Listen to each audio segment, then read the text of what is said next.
Hello students, তোমাদের সবার সবাই নাসা টিউটোরিয়াল চ্যানেলে স্বাগতম। তো দেখো, আজকে তোমাদের ক্লাস 9-এর কবর চ্যাপ্টারটা আমরা লাইন বাই লাইন ডিসকাস করবো। এরপর আমরা কোশ্চেন আনসার ডিসকাস করবো। তোমাদেরকে বলে দিই, তোমরা ক্লাস 9 বেঙ্গলি প্লেলিস্ট ফলো করবে, যেখানে প্রত্যেকটা চ্যাপ্টার কোশ্চেন আনসার এক্সপ্লেনেশন দেওয়া হচ্ছে। তো দেখো, আমরা লাইন বাই লাইন পড়বো। চ্যাপ্টার নাম হচ্ছে কবর। কবর লেখক হচ্ছেন জসিমউদ্দিন। তো দেখো, প্রথম লাইনটা বলছে, এইখানে তোর দাদির কবর ডালিম গাছের তলে। এখানে লেখক যিনি আছেন জসিমউদ্দিন, তিনি তার নাতি যে আছে ওনাকে অ্যাকচুয়ালি বলছেন এই কথাটা। ঠিক আছে, তোমরা আগে পড়লে জিনিসটা বুঝবে। তোমাকে আরম্ভে আমি বলে দিচ্ছি যে যিনি জসিমউদ্দিন লেখক আছেন, তিনি এই কবর কবিতার মধ্যে নিজের নাতি যে আছে তাকে বলছেন যে দেখ, এইখানে তোর দাদির কবর ডালিম গাছের তলে, যে ডালিম গাছের নিচেই তোর দাদির কবর রয়েছে। এবার দেখো, 30 বছর ভিজায় রেখেছি দুই নয়নের জলে। এর মানে জসিমউদ্দিন যিনি কবি আছেন তার নাতিকে বলছেন যে দেখ, তোর দাদির মৃত্যুর পর আমি প্রায় 30 বছর ধরে তার কথা মনে করে আর কি, আমি চোখের জলে আর কি, আমার চোখের জল বয়ে যাচ্ছে, আমি কাঁদছি মানে দুঃখে। এটাই বলছে যে প্রায় 30 বছর হয়েছে আমার চোখের জল ভিজা, মানে দাদু আর কি দুঃখ বোধ করছেন যে তার বউ মানে মানে ওই তার নাতনিকে এই কথা বলছেন যে নিজের বউকে হারিয়ে এই অবস্থা হয়েছে আমার। তো ওইটাই বলছেন যে দেখ নাতি, তোর দাদির মৃত্যুর পর 30 বছর ধরে আমি তার কথা মনে করে আমার চোখে জলে আর কি কাঁদছি। এরপর দেখো, এতটুকু তারে ঘরে এনেছিল সোনার মতন মুখ। তো এখানে দাদু মানে কবি জসিমউদ্দিন তার নাতিকে বলছেন যে ছোটো বয়সে আমি তোর দাদিকে ঘরে এনেছিলাম বউ করে, আর তার মুখটি ছিল সোনার মতন, খুব সুন্দর দেখতে। পুতুলের বিয়ে ভেঙে গেল বলে কেঁদে ভাসাইতো বুক। এর মানে যখন দাদু বলছেন আর কি তার নাতিকে যে দেখ, আমি তোর দাদিকে যখন ছোটোবেলায় পুতুলের বিয়ে ভেঙে যাওয়ার মতো সামান্য মানে এনেছিলাম, তখন পুতুলের মতো সামান্য কারণেও পুতুলের বিয়ে হয় না, পুতুলের ছোটোবেলায় খেলনা করে বাচ্চারা, তো এরকম পুতুলের বিয়ে করে যখন তাদের পুতুলের বিয়েটা ভেঙে যেত, তখনও সেই সামান্য কারণে সে কিন্তু কাঁদতো, মানে তোর দাদি কাঁদতো। ঠিক আছে, তাই যে মানে তার যে শিশুসুলভ যেটা কান্না আছে, সেই কান্নার কথা মনে করেই মানে দাদু কে খুব দুঃখ পাচ্ছেন, কাঁদছেন, আর এই কথাটা তার নাতিকে বলছেন। ঠিক আছে, মানে তার দাদির আচরণের কথা বলছেন, তার দাদির স্বভাবের কথা বলছেন। এবার দেখো কত সিম্পল ছিল। এবার দেখো, এখানে ওখানে ঘুরিয়া ফিরিতে ভেবে হইতাম সারা। তো দাদু বলছেন যে দাদি এদিক ওদিক ঘুরে বেড়াতো এবং তাকে দেখে আমি আনন্দে মুক্ত হয়ে থাকতাম। ঠিক আছে, সারা বাড়ি ভরি এত সোনা মোর ছুড়াইয়া দিল কারা। বলছে দাদির উপস্থিতিতে মনে হতো যেন পুরো বাড়িটা এবং আনন্দ এবং সৌন্দর্যে ভরে গেছে, এরকম অনুভব হতো। ঠিক আছে, দাদু এই কথাটা তার থেকে বলছেন। এরপর দেখো, সোনালি উষার সোনা মুখ তার আমার নয়নে ভরি। এর মানে ওই যে দাদির সুন্দর উজ্জ্বল মুখটি আমার মানে দাদু বলছেন আমার চোখে ভেসে থাকতো, আর মনে হতো যেন সোনালি সকালের মতো উজ্জ্বল। ঠিক আছে, তার মুখটা। এরপর দেখো, লাঙ্গল লইয়া যেতে ছুটিতাম গায়েরও পথ ধরি। তো মানে কবি বলছেন তিনি ক্ষেত করতেন, তো তিনি লাঙ্গল নিয়ে যখন মাঠে যেতেন তখন গ্রামে যাবার সময় তিনি সেই পথ দিয়ে যেতেন। কোন পথের কথা বলছেন? অ্যাকচুয়ালি সেই পথের কথা বলছেন যেখানে দাদু তার নাতিকে নিয়ে গেছেন, সেই পথের কথা।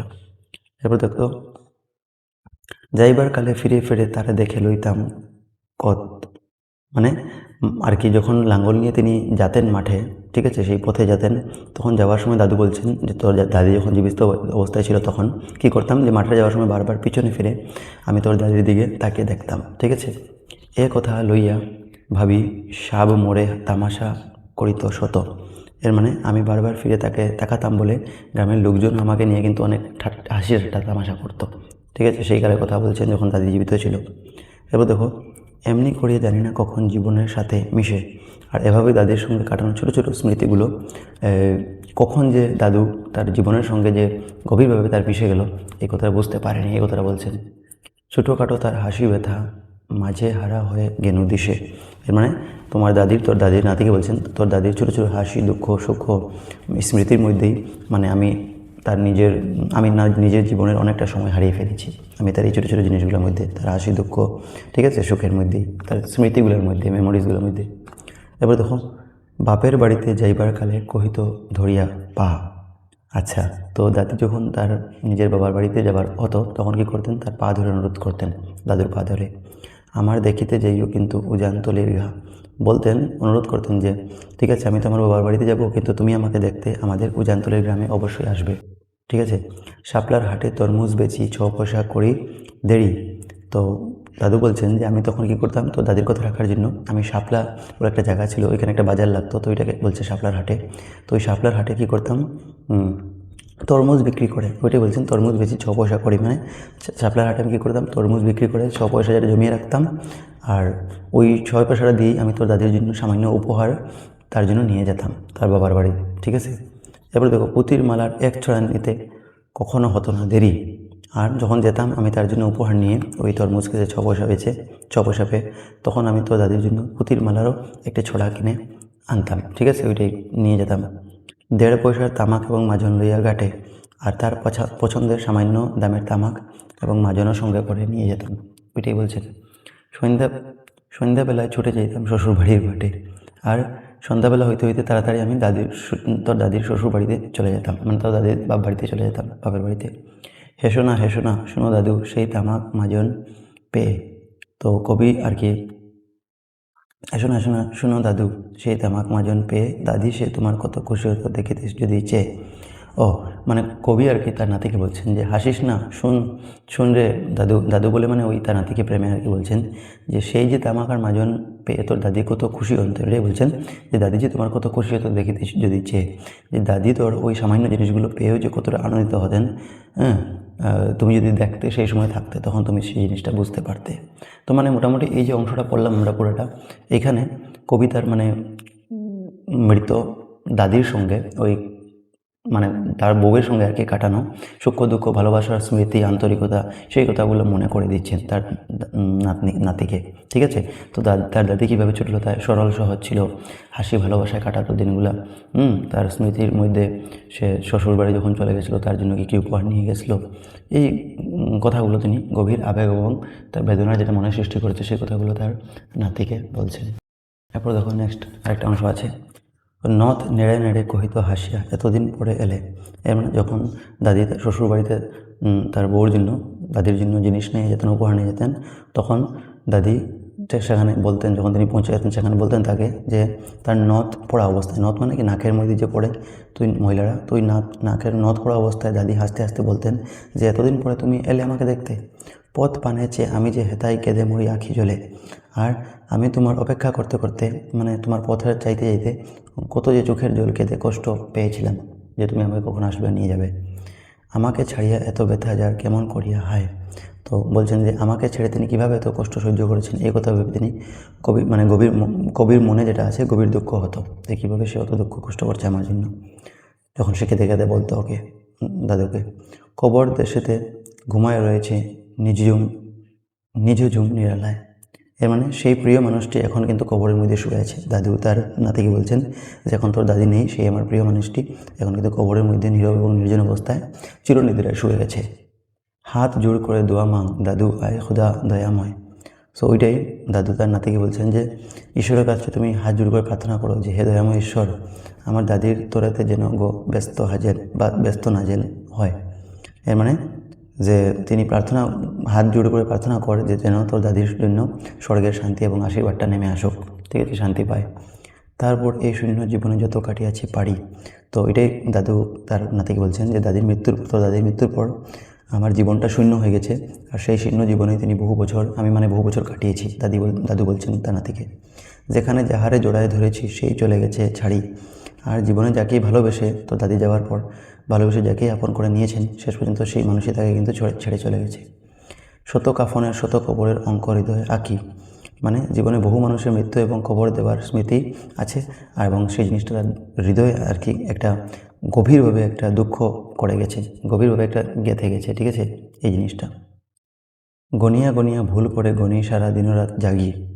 তো তিনি বলছেন যে কতজন আপনজনকে হারিয়েছেন তা মনে গুনতে তিনি মানে দিন রাত কাটান, আর গুনতে তিনি কখনো হিসাবও ভুলে যান, এরকম হয়।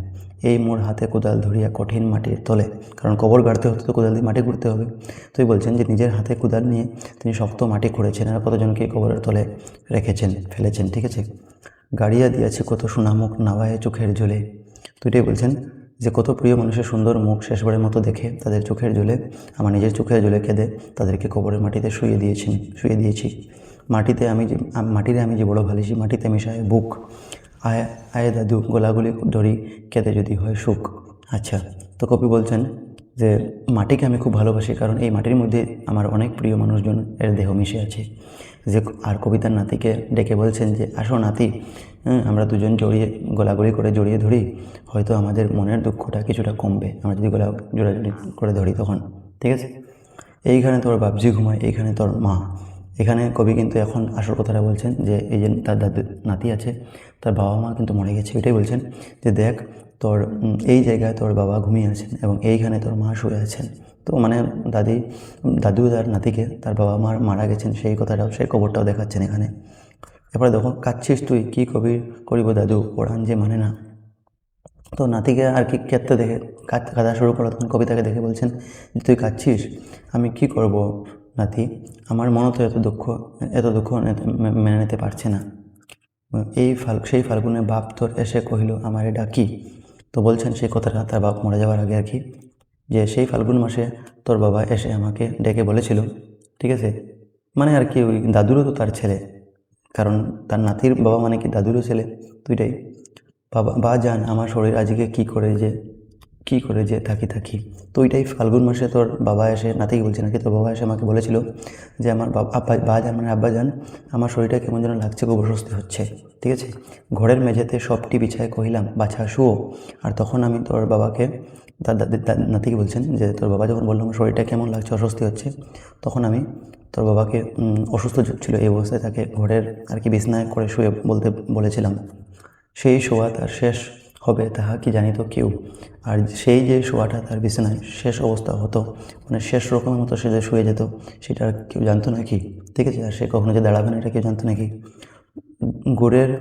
গুড়ের কাফনে সাজায় তাহারে চলিলাম জবে বহে। মানে মৃত্যুর পর তাকে কাফন পরিয়ে যখন কবর নিয়ে যাওয়া হচ্ছিল তখন কী হলো, তুমি যে কহিলা বা জান রে মোর কথা যাও দাদু লোহে। আর তুমি যখন তখন বলছিলে, হয়তো তখন তুমি ছোটো ছিলে, তখন নাতিকে বলছে, তখন তুমি ছোটো নাতি ছিলে তখন বলতেছিলে যে আমার বাবাকে তুমি কোথায় নিয়ে যাচ্ছ তোমরা, যখন কাফন পরিয়ে তোর বাবাকে নিয়ে যাচ্ছিলাম তখন তুমি তখন এই কথাটা বলছিলে। ঠিক আছে, মানে নাতি এখন একটু বড়ো হয়েছে তখন তাকে এই কথাগুলো দাদু বলছেন যে তার বাবা যে অবস্থায় মারা গেছিলো তখন সে কীরকম অবস্থায় তাকে দেখতে পেয়েছিল। এবার দেখো, তোমার কথার উত্তর দিতে কথা থেমে গেল মুখে। তখন তুমি যে প্রশ্নটা জিজ্ঞেস করেছিলে কোথায় নিয়ে যাচ্ছ, তখন তোমার সেই প্রশ্নের উত্তর দিয়ে আমার মুখের ভাষাটা হারিয়ে গেছিলো। ঠিক আছে, মানে দুঃখে কিছু বলতে পারছিলাম না। সারা দুনিয়ার যত ভাষা আছে কেঁদে ফিরে গেল দুঃখে। মানে বলছেন যে সেই গভীর দুঃখের মুহূর্তে পৃথিবীর কোনো ভাষাই তোর মনের দুঃখটা আর কি আমার মনের দুঃখটা প্রকাশ করতে পারলাম না তোর কাছে, মানে শুধু কাঁদতেই ছিলাম। এরপর দেখো, তোমার বাপের লাঙ্গল জোয়াল দু হাতে জোড়ায় ধরি। আর তোমার বাবা যে লাঙ্গলটা নিয়ে ক্ষেত করতেন, তো সেই লাঙ্গল জোয়ালকে নিয়ে দু হাতে জড়িয়ে এগুলো মানে এগুলো তার বাবার স্মৃতিকে মনে করাচ্ছিল। ঠিক আছে, নাতিকে বলছেন এই কথাটা। তোমার মায়ের যে কতই কাঁদিত সারাদিন মান ধরি। মানে তখন যখন তার বাবা প্রথম মারা গেছিলেন, মা পরে মারা গেছে হয়তো, তখন বাবা যখন মারা গেছিলেন তখন তার মা কত যে তার লাঙ্গল জোয়ালগুলো ধরে সারাদিন কাঁদতো। ঠিক আছে, ওইটাই বলছেন।